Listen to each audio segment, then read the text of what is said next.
नमस्कार, मैं शारदा सिंह और आप देख रहे हैं हलचल इंडिया। बेबाक खबर तेज असर। आइए नजर डालते हैं आज की खबरों पर।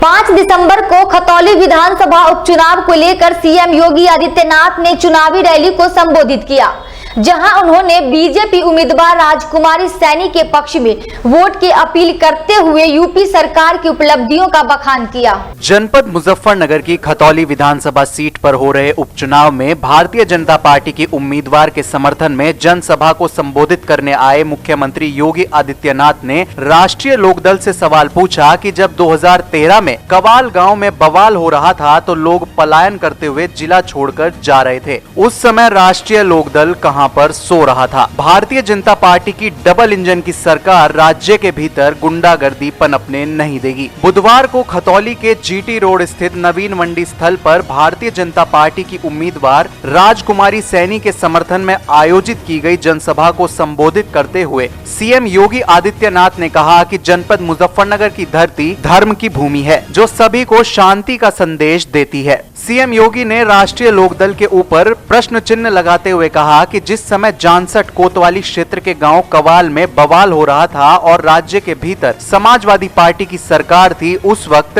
राष्ट्रीय लोकदल कहां चला गया था। सीएम योगी ने कहा कि साल 2013 में हुए दंगे की चपेट में आकर लोगों को जिले से पलायन करके जाने को मजबूर होना पड़ा था। ऐसे समय में राष्ट्रीय लोकदल की जवाबदेही कहां थी? राष्ट्रीय लोकदल के नेता उस समय लोगों की परेशानी पूछने भी नहीं आए। समाजवादी सरकार के दौरान कैराना और कांधला में पलायन होता रहा, लेकिन सरकार ने इस पर रोक लगाने की कोशिश नहीं की। सीएम योगी ने कहा कि बहन बेटियां उस समय स्कूल जाने से वंचित हो जाती थीं। ऐसे में बीजेपी की सरकार आई तो बेटियों को स्कूल जाने का मौका मिला और पलायन करके गए व्यापारी भी वापस लौट आए। सीएम योगी ने कहा कि आज राष्ट्रीय लोकदल और समाजवादी पार्टी गुंडा टैक्स दिलाने की साजिश का हिस्सा बनी है। सीएम योगी ने आगे कहा कि ये लोग तालिबान जैसा शासन चाहते हैं, लेकिन बीजेपी की डबल इंजन की सरकार राज्य में कहीं भी गुंडागर्दी नहीं पनपने देगी। इससे पहले जनसभा स्थल पर पहुंचे सीएम योगी आदित्यनाथ का उत्साही भीड़ द्वारा जय श्री राम का जय घोष करते हुए जोरदार स्वागत किया गया। वहीं भाजपा के पदाधिकारियों द्वारा सीएम योगी का माल्यार्पण कर जोरदार स्वागत किया गया। लड़ाई में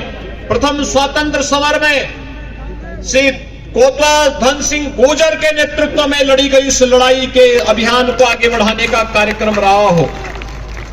कभी भी यह क्षेत्र चूका नहीं, अपने मूल्यों अपने मापदंडों से डिगा नहीं, हिला नहीं, और आज भी यहां का अन्नदाता किसान अपनी मेहनत से अपने पुरुषार्थ से गन्ने की मिठास को जन जन तक पहुंचाने का कार्य करता है।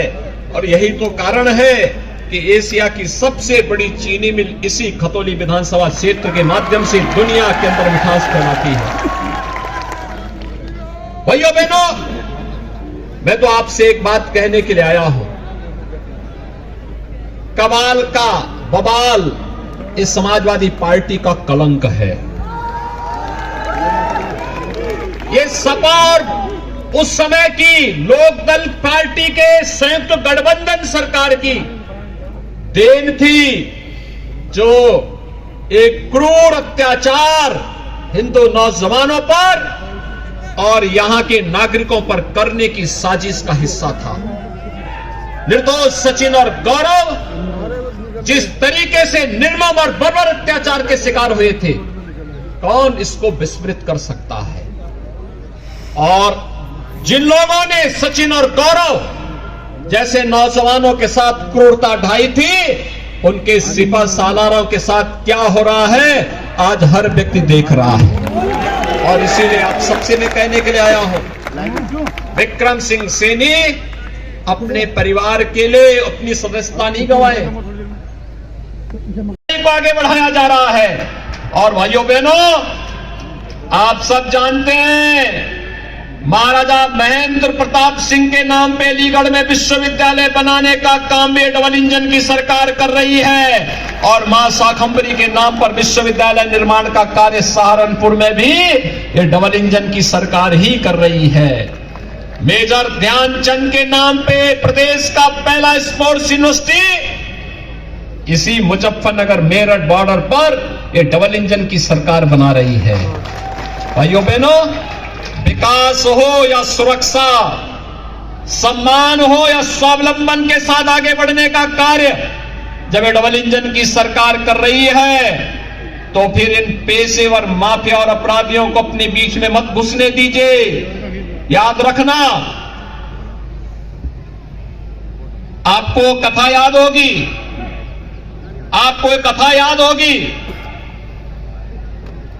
एक बिच्छू पानी में बह रहा था, एक साधु उसको निकाल करके बाहर बचाने का प्रयास कर रहा था। जैसे अपने हाथ से उठाता वो बिच्छू काट लेता। तब तक एक राहगीर ने उससे पूछा, कहा कि ये सब क्या कर रहे हैं आप? उसने कहा, मैं इसको बचाना चाहता हूं, लेकिन ये अपनी प्रवृत्ति से बाज नहीं आ रहा है। भाइयों बहनों, आदत जल्दी छूटती नहीं है। आप याद करिए, अगर हम सख्ती नहीं करते, क्या हम शांति बनाए पाते, सुरक्षा दे पाते, किसी प्रकार की यहां पर हर व्यक्ति के सामने इतना बेहतर माहौल दे पाते?